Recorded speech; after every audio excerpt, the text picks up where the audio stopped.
تو اب دیکھیں رمضان کی ایکٹیویٹی کہاں کے کلوز ہو رہی ہے؟ عید کی نماز پر. عید کی نماز کے لیے عیدگاہ جانا ہے، دعائیں کرنی ہے. یہ وہ موقع ہے جہاں پر اللہ تعالیٰ سے جو کچھ مانگا جائے اللہ تعالیٰ قبول فرماتے ہیں. تو آپ دیکھیں ایک اتنی اوپن آفر ہے. مثلا کوئی بینک کہتا ہے کہ آپ جتنے کا چیک لکھ کے دے دو وہ رقم آپ کو مل جائے گی. کون ہے جو اس بینک میں نہیں جائے گا؟ جس کو یہ پتا ہو کہ یہ واقعی اپنا صحیح سودا کرتے ہیں، اور یعنی حلال حرام کے علاوہ اگر دیکھنا چاہیں، فرض کریں کہ یہ کمائی حلال ہے، جائز ہے، ایکولی گڈ ہے ہر ایک کے لیے. یعنی ایسے بینکس ہیں جہاں پر بغیر سود کے کاروبار ہوتا ہے. وہ آفر کریں کہ آؤ جو ہم سے مانگتے ہو سب دیتے ہیں. کون ہے جو وہاں نہیں پہنچے گا؟ ہر ایک پہنچے گا. اللہ کی طرف سے اناؤنسمنٹ ہے. کتنا بد نصیب اور محروم ہے جو محض اس وجہ سے کہ پتہ نہیں خواتین کا فلاں مولوی صاحب نے کہا تھا جانا جائز ہے یا نہیں جائز. اللہ کے رسول سے پوچھو، ان سے بڑی ذات ہے کسی انسان کی؟ رسول اللہ صلی اللہ علیہ وسلم نے اس بارے میں کیا فرمایا؟ جب عورتوں اور مردوں میں اعمال کے اعتبار سے تخصیص نہیں ہے کہ آپ نے جو جو کرنے والے کام ہیں جہاں تخصیص ہے تخصیص کو وہیں تک لمیٹڈ رکھیں. جب کام دونوں نے کرنے ہیں تو ایک طبقے کو آپ اس کے ہیومن رائٹ سے محروم کرتے ہیں. یہ انسانی حقوق ہیں، یہ بنیادی اسلامی حقوق.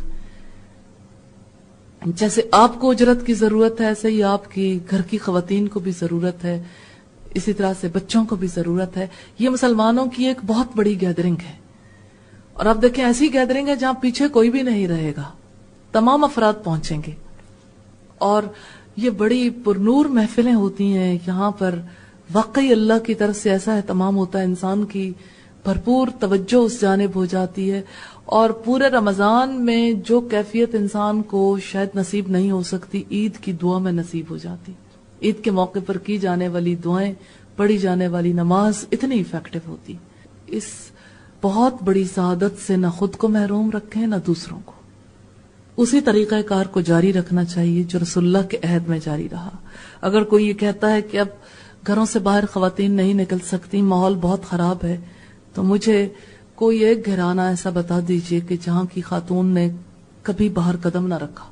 مارکیٹ جانے کے لیے کوئی نہ بولے، کسی شادی کی تقریب کے لیے کوئی نہ بولے، عیدگاہ کے لیے، مسجد میں جانے کے لیے سبھی بولیں. یہ کیسی دینداری ہے؟ یہ کیسے معاملات؟ اور جو آواز اٹھائے اس کے بارے میں یہ کہا جائے کہ ہاں یہ سلسلہ جو ہے وہ دین کا نہیں، یہ تو کچھ اور ہی بتا رہے ہیں آپ کو. خود پڑھیں، اللہ کے رسول صلی اللہ علیہ وسلم سے خود گائیڈ لائن لیں، خود دوسروں کو بتائیں، خود مطمئن ہو، دوسروں کو مطمئن کریں. اللہ تعالیٰ فرشتوں کو گواہ بناتے ہیں کہ میں نے ان کے ماہ رمضان کے روزوں اور قیام کا ثواب اپنی رضا اور مغفرت کی صورت میں دے دیا. دو چیزیں انتہائی امپورٹنٹ. ایک تو سارے گناہ معاف کر دیے، دوسرے میں ان سے راضی ہو گیا. جو کچھ انہوں نے محنت کی اس کا بھرپور صلہ کہ میں اب ان سے راضی ہوں. لیکن رضا کا مطلب یہ نہیں ہوا کرتا کہ آئندہ ناراضگی والے کام کریں تو پھر بھی وہ راضی ہی رہے گا. جہاں ناراضگی والا کام کیا وہاں وہ ناراض ہو سکتا ہے، لہٰذا بچ کے تو ساری زندگی رہنا. اور اللہ تعالیٰ فرماتے ہیں اے میرے بندو مجھ سے مانگو، مجھے اپنی عزت اور جلال کی قسم ہے تم اس اجتماع میں آخرت یا دنیا کے لیے جو کچھ بھی مجھ سے مانگو گے میں وہی تمہیں دوں گا. یہ اللہ کی طرف سے کتنا بڑا اعلان ہے. اللہ نے اپنی عزت کی قسم کھائی ہے، اپنے جلال کی قسم کھائی ہے، جو مانگو گے وہ میں تمہیں دوں گا. دنیا کا مانگ لو، آخرت کا مانگ لو، پھر کیوں نہ مانگیں، پھر کیوں محروم رہیں. اور اسی طرح سے مجھے اپنے عزت کی قسم ہے جب تک تم میرا خیال رکھو گے میں تمہاری لغزشیں معاف کرتا رہوں گا. اس سے مراد کیا ہے کہ اللہ کا خیال رکھتے ہوئے جب تک گناہوں سے بچو گے، اللہ کا خیال رکھتے ہوئے جب تک نیکی کے کام کرو گے تمہیں معافی ملتی رہے گی. یعنی پھر بھی اگر بھول چوک ہو جاتی ہے، غلطی ہو جاتی ہے تو اللہ تعالیٰ معاف کریں گے. معافی کا راستہ خیال کا راستہ ہے. معافی کا راستہ جو ہے فرار کا راستہ نہیں ہے کہ ایک انسان اللہ سے بھاگتا رہے، اللہ سے دور بھاگ جائے اور پھر یہ کہے کہ اللہ غفور الرحیم. معافی کا راستہ اللہ کا خیال رکھنے کا، اللہ کی رضا کو پیش نظر رکھنے کا راستہ ہے. مجھے اپنی عزت کی قسم نہ میں تمہیں بے یارو مددگار چھوڑوں گا، نہ میں حق والوں کے سامنے تمہیں رسوا کروں گا.